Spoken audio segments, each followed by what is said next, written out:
greatest year last year, but this year he's looking pretty good. Why has the offense been so You good know, this and year? I would say it's he's got like 1,300 plus yards in games, but Big Ben has 1,400 point yards in 4 games.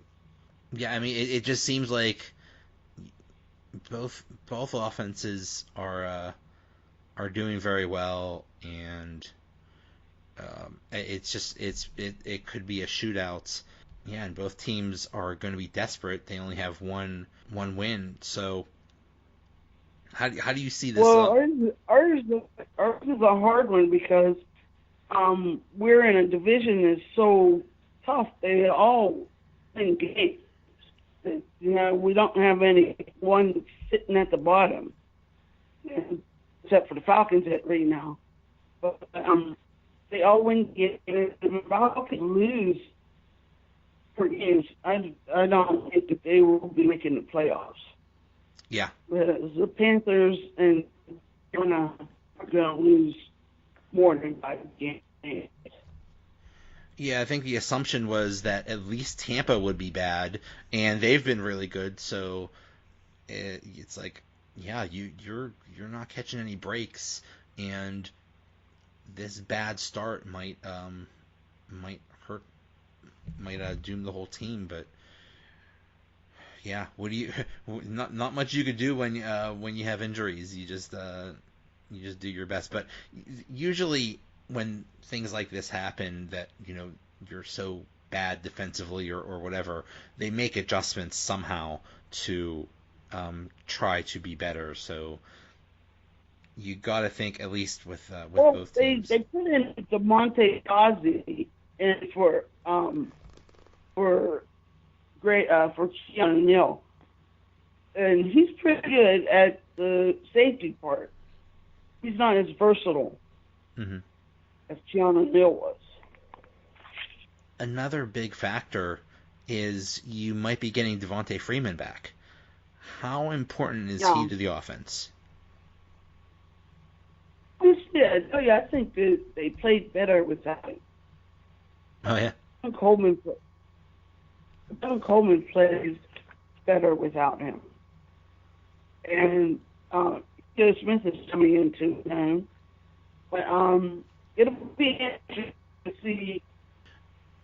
At least in the passing game, you have Julio Jones, who is, they say that the debate is, who's the best in the league between Julio Jones and Antonio Brown, but then now this year there's another wide receiving threat. Yeah, Kevin. So what's your prediction on the game? How do you think what do you think the score is going to be? Oh, we're gonna have a one. I'm gonna say 45-40. Yeah, I agree. I think it's going to be that high scoring of a game. It's basically whoever has the ball last or whoever can, make the least amount of mistakes or something like that. So yeah, it wouldn't surprise me if it was like 48-45, something like that. So we shall see. I think it's gonna be like this Bengals game was. Like whoever hits that ball left is gonna win. Yeah, yeah. So it's very entertaining, but also very frustrating because they basically don't even play defense. So it's pretty crazy. Yeah. Well, I think that if we keep Ben in that pocket, we put pressure on him. Okay, so your Angie Spencer 28, Falcons super fan. Thank you so much. This was awesome. Thank you for having me. Now I'll talk a little fantasy football and talk about his league. I'm here with Dan. He is the commissioner of maybe the most involved fantasy football league I've ever seen. Dan, how you doing? I am doing fantastic. How are you, Joey? I'm great. I'm Awesome. great. So Thanks for having me on. I really appreciate it. no problem. So okay, so your fantasy football league is called Gas Mask, and Riff Raff Fantasy Football. Correct. Well, first of all, where did this name come from? That is a great question. So a couple of years ago, and like everybody, I'm a huge fantasy football fanatic. Like, I don't claim to be an expert in any sense of the imagination, but I certainly am obsessed over NFL, college. I think there's times where I've been caught watching CFL games and early summer just to get my football fix. So I'm a huge fan. But, I created a league a few years back with some of my closest friends, some people I work with, some family members, some really interesting personalities. And, one side of the group, we, affectionately called them the Riff Raff, whether it was myself and a couple of the other owners. We call our kids Junior Riff Raff, so on and so forth. Then the other half of the league is, they have a lot of really interesting hobbies, one of which involves gas masks. And, following Jeremy Tunzel with the draft incident a couple of years back, we thought blending those two things together, gas masks and Riff Raff Fantasy Football lines, kind of made sense. So it's kind of an homage to the uniqueness of some of the owners that we have in the league. Interesting. Okay. So you have a website, riffrafffootball.com. Yes. And do you maintain that? I maintain that. I maintain that. Yes, I maintain it, and it's thank you to my employer, who is very gracious with their web server and other things that have allowed me to keep it updated pretty consistently. So what we're trying to do with this league is, about 2 years ago, as I had mentioned, we fell out of a league that I used to work with a couple of the other owners, Mark and Eric Garcia from the current league. We had a league where the commissioner was really lazy, didn't do a whole lot, didn't schedule drafts, didn't engage in conversations, didn't really kind of bring everybody together.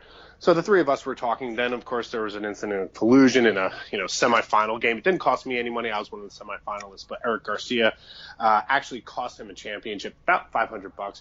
He was really upset about it. I was really disappointed about it, where two of the other participants were actually colluding on the waiver wire, and it was really shady. So we kind of said, you know what, we're done with this league. We don't want to participate. We actually want to have fun. And so for me, I said, I've never done the commissioner stuff before. It kind of seems like a thankless job, and I'm pretty sure a lot of people could probably, encourage me to say that. But, so I was thinking, like, how would I want my fantasy football experience to be? I'm obsessed over fantasy. I'm obsessed over football. I'm a Chicago Bears fan, so more often than not, my teams are not winning. But having said that, I still love football as a game, and I'm going to watch it every Sunday through the Super Bowl and in the Pro Bowl. How would I want my fantasy football experience to be? And I sat there and I thought about it. And I was like, look, I would love to get a real analysis of what's going on in the league. I would love to get some feedback from owners about what's happening, what's working, what's not working. I would love to build some camaraderie and a community amongst, oftentimes a group of 14 individuals, some of which have a connection to, one or two other owners, but often don't know everybody else in the league. I would love to build something of a community for that. And so I started writing a lot of recaps, usually via emails and just sending them out to owners. And then after last year, I was basically pumping out one or two articles a week. We had, weekly recaps. We would do analysis of upcoming matchups between individual owners' teams. At one point last year, we actually did a special where we made a ranking of the worst personnel transactions of the owners of the 2017 season. One of the owners actually dropped Alvin Kamara, who he had drafted for $2, to pick up Jonathan Williams literally right before the start of the season. So, oh my goodness. Yeah, and he's still paying for it. Another owner actually kept Steven Gostowski for like $22 as a keeper. Like, some real head scratchers. Needless to say, now they had a very successful team last year. But, started writing all this stuff and was really enjoying it. And quite honestly, I was writing it because if I was an owner in the league, not necessarily the commissioner, that's what I would want. I would love to get feedback on what worked, some of the trends that were happening in a league. Again, a very specific league. This is not something that you could take and, splatter against the wall and it would, transcend multiple fantasy football leagues. But just something that I would enjoy and kind of distract me for 30 minutes a week, during my day-to-day 9-to-5 job. And then I got a lot of really positive feedback from the owners, some of whom I was not expecting. I have a lot of great owners, a couple of them very engaged, some of them not as engaged, but the feedback was really, really positive. And it was like, well, if they're really enjoying it, why not try and do a little more? And that's kind of where we got with this riffrafffootball.com. How do you know?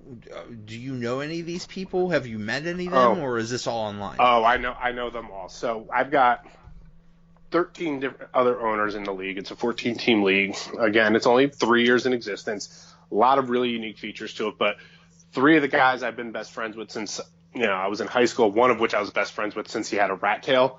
A couple of other guys I've worked with over the years that I've just grown really close with, and we might have gone different directions as far as jobs, but we still maintain a really close personal relationship or close friendships and wanted to stay in touch. And then I've got family in the league as well. I've got my father-in-law, who's Phil, F-I-L, and then I've got my brother-in-law is also in the league. So there's a lot of different people that have been in kind of my life personally that really love football.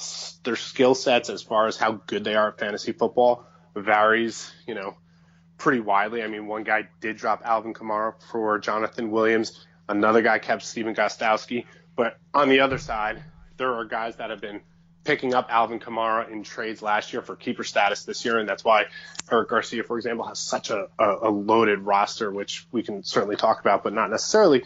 So, their skill sets kind of vary, but, these are really fun people that I've enjoyed spending time with at some point in my life, whether it's through work or just being buddies. And so bringing them all together, we set up a WhatsApp group chat. We do a lot of, interaction. We do a lot of conversing, a lot of BSing in a lot of instances. The folks that are here, I'm here in DC, the folks that are here locally, we try to get together to watch games as often as possible. We all have lives outside of fantasy football, and we don't necessarily have the luxury to go and watch, 7 hours of football on a given weekend. But, it's something where if we can get together and we can watch, that's really great. We've got other guys that are in California. My father-in-law, for example, the unicorn Silvio is up in San Francisco. Everybody's spread out all over the place. But again, we have this really active WhatsApp group that we do a lot of talking in. And then we have the website. And the website to me is something I'm really proud of. You should be. There's a lot here. There is a lot, man. Things I don't tell Mrs. Riffraff at this point in my life is how much I've actually written on a very specific fantasy football league. And we have probably put together, between myself and a handful of other contributors, over 100 pieces since 2016.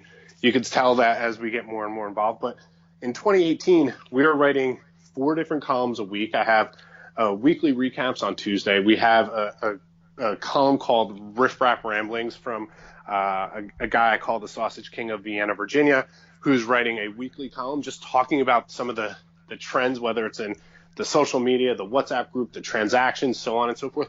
Every Wednesday he puts something out. And he's got 2 kids, a job, a wife, and all of the things going on, but he's really invested in it, so he writes about this. And then we have Thursdays we do power rankings of all the teams. Literally, I go in and I just say, which roster do I like the best? And I rank them. It's mostly for my amusement. Hopefully my owners read it. Hopefully other people will read it. But it's mostly for me because I really enjoy it. And candidly, if I was an owner, I would love to get that kind of content. And then on Fridays, we kind of vary things. One is a weekly bi-weekly mailbag. We have one of the most interesting people you will ever meet, a guy by the name of Smeet, S-M-E-E-T. I've known him since I was about 13 years old. Very interesting take on things. Sometimes he talks about fantasy football and mailbag questions. Sometimes he talks about some really weird stuff. We had a really great debate about which was more important, which was better, baked ziti or stuffed shells. Baked ziti was my preferred choice. Stuffed shells ultimately won out in the mailbag. But then we did a poll and we had over 1,000 people actually, vote on it on our Twitter handle, which is crazy because this is a 14-team individual fantasy football league, which it's pretty crazy to think that there are a lot of people outside of this league that are actually paying attention in some small facets. And then one of the other things we try to do is we do a list of questions where what I think makes the league so much fun is the individual owners and the personalities that they bring to this. So it's not just me. It's not just the Vienna Sausage Kings, and it's not just some of the other folks. I really want to highlight all the different owners because there's a lot of really fun personalities in the league. My father-in-law, who